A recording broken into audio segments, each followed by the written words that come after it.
Derby, and he's been speaking to Jules. Huge night here at the Emirates, Mikel, for the North London derby. Is this exactly the type of game that you need to see the best version of your players in order to get the win? Yeah, we all love these games, especially playing at home. We know what it means to all of us, so a beautiful occasion. After Liverpool and Forest and Chelsea dropped points last night in the Premier League, how big an opportunity do you see this to just close the gap at the top? Yeah, that's the moments of the season that you have opportunities to take advantage from it, and depends on in the performance and in the right to be better than Spurs today and beat them, and then the consequence will be good. There's been so much focus on the injuries you've had, particularly in attacking areas in the team, and with speculation on who potentially might come in the January window as well. Has that put more pressure on the players you've picked in the forward areas tonight to take their chances? No, I mean, take things as they come, make the most out of it. I think the attitude and the way we play against Newcastle and United was fantastic, what we generated. Let's keep doing that, we'll win a lot of games. Raheem Sterling makes just his third Premier League start in this game as one of your wingers tonight. As much as you need him right now, how much does he need a goal for his confidence? Well, he has certainly scored a lot of goals in his career. That's something that Rice has got, creating chances and scoring goals. And he looked really sharp the other day. He's coming from an injury.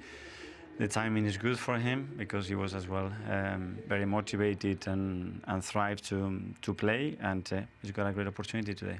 How are they all feeling in that dressing room? Very excited.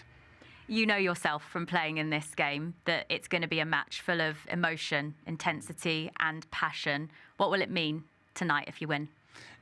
Well, we have experienced that, and we'll be lucky to experience this a lot. So we want to recreate that feeling. It's a gift to be in a position where you can make a lot of our supporters very, very happy. So we're going to make our best to do it. Good luck tonight. Thank you. Thank you. Mikel Arteta saying his players, the boys just watching the ball.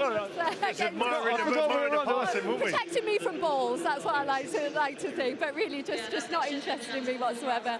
Grouchy said the players really excited for this one. What are your best memories of playing in these games? Do they feel different?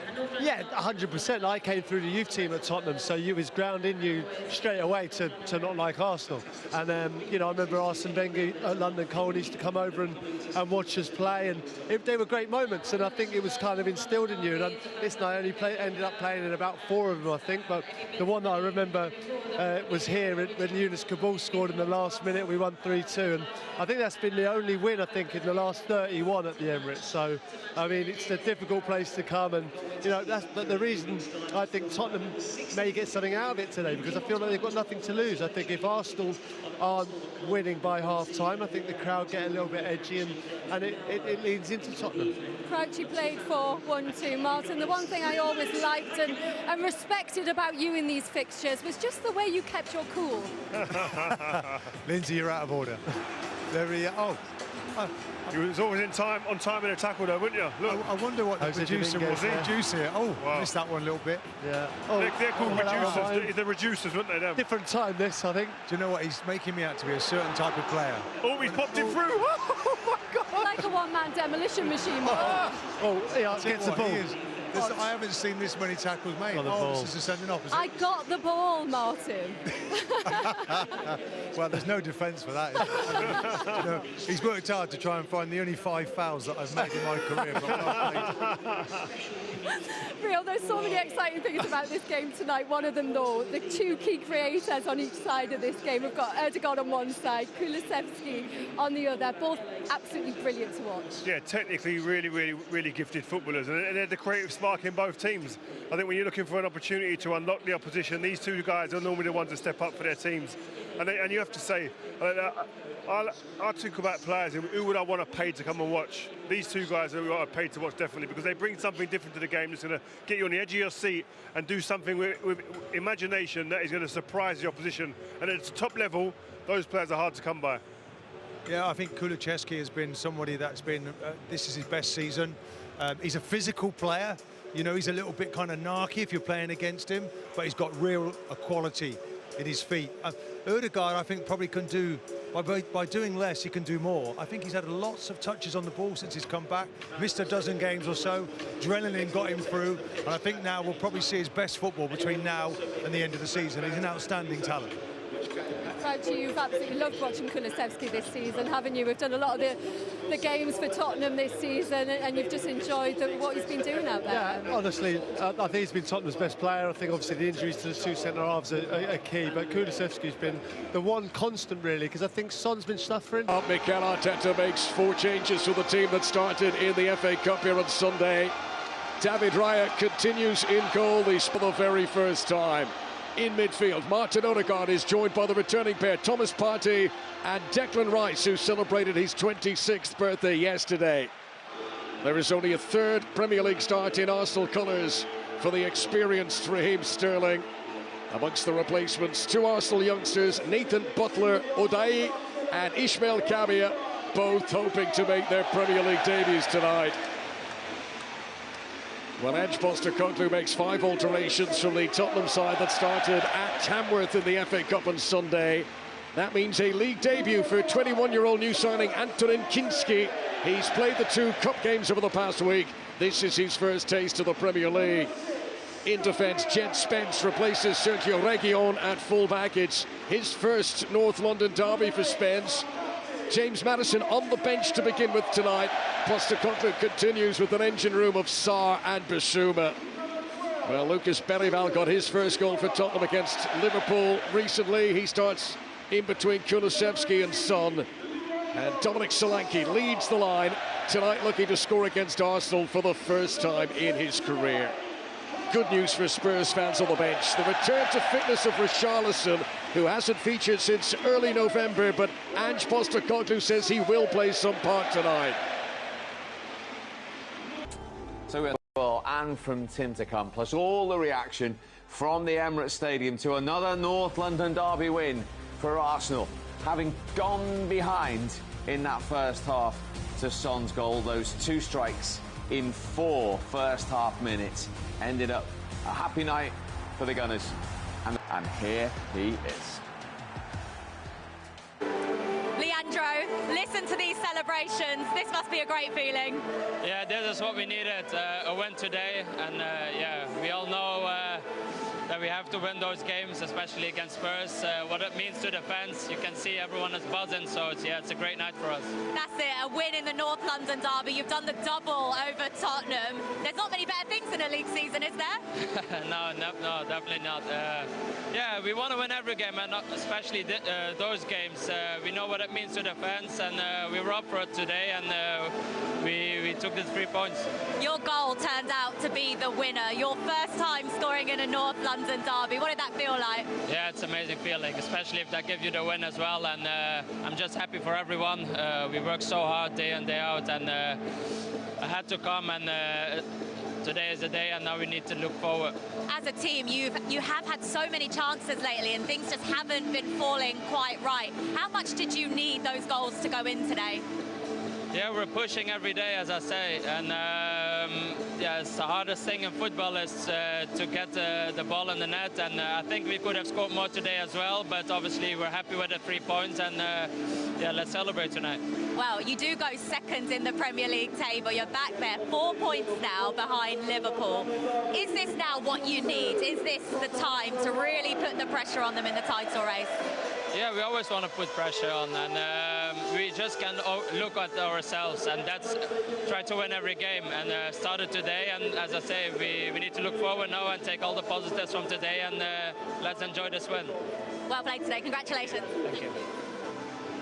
Well, they will enjoy the win. What a time to score your first goal in a North London derby, to win it for your club. And you know what that's like. You know what it's like to put the smiles on Arsenal faces in this fixture. Yeah, I mean, it's massively important to the fans and everybody associated with the club. So, you know, like I said earlier, it was an important game for us. And this was the perfect opportunity then to sort of reset, reevaluate everything, and then give us that platform then to go on and to finish the season now strongly. And as he said, for once today, they weren't ruining those missed opportunities, those killer chances that they couldn't put away. Yeah, but I think, to be honest with you, it's a game that Arsenal controlled throughout. But, like, I still think they still need to work much better in their finishing, because they created so many chances today. The game ended up being 2-1. It could have been 5-1, 7-1. for a team that want to win the league, that I expect them to win the league sooner or later, but keep playing like this, I don't think it's going to be possible, because today we can see Tottenham were nowhere, like they were nowhere close to Arsenal level. You can see the level was above, and Tottenham were just playing, they were just trying to find themselves, and a lot of young players, they don't have this experience. This is a derby against Arsenal. So for me, Tottenham were completely off today. Arsenal play well, but for me, they get the 3 points. But moving forward, when they will play next, obviously the weekend against Aston Villa is going to be another whole game together. Is that still a nagging worry? Because in the last 5 minutes, when there were a couple of corners there for Tottenham at 2-1, there was still a bit of edginess, understandably, around the stadium. Yeah, I think so. I think, obviously when there's just a goal in it, there's always that sense of, the team have one opportunity and that can hurt you. But I think, it was important just to get this result tonight, get that win, no matter how, at all costs. But then they can build on this now. And like Addy said, there was chances there again, and that's been a sort of reoccurring sort of theme over the last few weeks, where they haven't managed to capitalise on decent chances. And that's something that they are going to have to address. They can't keep relying on, a set piece and things like that. That can take you so far, but they do need to start converting these chances that they're making. The problems are in Tottenham's side of the story. Here is their manager with some pretty strong views, I'm told, Ange Postecoglou. And you soaked up the early pressure, you took the lead, but you end up having to leave here with defeat. What did you make overall of your team's performance? Yeah, look, nowhere near good enough. Especially in the first half, we're just way too passive, and allowed Arsenal to sort of dictate the game. Like I said, we hung in there, but that's all we were doing. And second half was a little bit better, but nowhere near good enough. And unacceptable. What can you do about that when you're standing on the sidelines and you can see that your team are too passive? Well, ultimately, I guess the responsibility lies to me and how we prepared the players, and what their mindset was going out there. Certainly wasn't our intent when we started the game. Like I said, second half was a little bit better, but certainly in the first half, nowhere near the standards we want to set. At 2-1, though, there's always a chance right up until the end that you can still come away with something out of the game, and Pedro Porro came closest, didn't he? Yeah, he did, but, that's not what I'm interested in. I'm more interested in how we go about playing our football, and there wasn't anywhere near the level today. How do you go about changing that for the next game, then? We've got no choice. We just go back to work and prepare for a tough game. I can see and I can hear from how you're explaining things that it's another tough defeat to take for you. How much do these losses hurt you? They're not of course they hurt me, but they're just not acceptable. We've had too many losses this year, too many games where we've let get away from us, and that needs to stop. It is 11 defeats at this stage, which is the most that Tottenham have had in a league season since 2009. Does it feel like you can still salvage something out of this season in terms of the league? Well, there's no other way of looking at it. If you sort of give up now, then there's no point. But it needs to stop, yeah. What would success look like for you now, then? Look, I think right now we just got a big game on the weekend against Everton, and that's our focus, and we'll look what happens beyond then after that. Appreciate your time. Thank you. Thank you. Thanks. Well, there are the 11 defeats after 21 matches and the years they've had them. They're also in the table. Only once in the last 27 years have they been this low in the top flight at this stage of the season. Well, he didn't hold back there, Tim. Nowhere near good enough, unacceptable, nowhere near the level that they were after. Yeah, he feels like every Tottenham fan feels at the moment. It hurts, to lose a North London derby, it hurts, but on the back of a poor run of form as well. He's authentic. I like him. I mean, he says it how he don't shirk any responsibility there. He's taking it on his chin. He knows he's the manager. The buck stops with him. And if the team doesn't perform, as a manager, you have to take the responsibility. But he doesn't try and shift the responsibility onto anyone. Wasn't blaming any referees, wasn't blaming any individual players. He's blaming himself, he's blaming his coaching team. Is he right to do that? Well, yeah, because you're the manager and he's real, he's realistic. We've seen plenty of managers in the past try and look for every excuse under the sun to protect their team and protect themselves. He's not trying to do that. He's taking a responsibility upon himself. And I admire him for that, I really do. I think that you got to give this guy time to work with a group of players what are capable of playing his identity and intensity week in, week out. And unfortunately, they fell foul of injuries. I'm making excuses for him because he doesn't look to make them. They've had injuries there. They are missing key players, especially to their back players. But today, he saw the game exactly like we saw it. They were second class to a first class Arsenal performance, and they look like they're a long way away from challenging the likes of Arsenal's and the Liverpools and the Chelseas and even Man United, who've started, Newcastle as well, Aston Villas. The objective every season as a Tottenham manager is, whether it's realistic or not, is to finish in the top 4 in the Champions League. They've had a recent history of doing that. Pochettino did it time and time again, took them to the semi-final of that competition. So they're capable of doing it. The club know that, but they're nearer to the relegation than they are to top 4 at the moment. So that can't be right. So something has to give. Now, for me, it's not the manager who has to give. I think you need to give them help in the transfer market. It's not as if Tottenham don't spend the money. They do spend the money, but they need to find the right players to give to this man so he can work with them, and hopefully they can get a run of games together and push them up the league. I still maintain they beat anyone on their day. They're a cup side for me. If they can go on and win the Carabao Cup, they're 1-0 lead. They've got to go to Anfield, albeit in the second leg. It's going to be tough for them. If they can win that game, they go to a final Wembley. You never know. If he can win a trophy this year, it will be deemed a success by them fans who were very disappointed tonight. To the hierarchy, to the owners of the club, a success, they'll be pleased. But if they finish where they are in the league, which is 13th position, they would deem that as a failure with the bread and butter, which is the Premier League. And that important thing is beating Tottenham and getting back to winning ways, and you've done that and thoroughly deserved it. Yes, I think we were outstanding today. I think from the first minute, we were really at it, really intense, show a lot of quality, play with real purpose to hurt them with or without the ball. And we create an unbelievable atmosphere, which helps a lot. We know the meaning of the game, we know how important it is for everybody. So it's a gift that we have the opportunity to make a lot of our supporters very happy. And I'm sure we have accomplished that, and they will feel very proud about the team. And I bet you just were like completely dumbfounded when you're suddenly kicking off after 25 minutes 1-0 down, because you'd been so on top, it was untrue.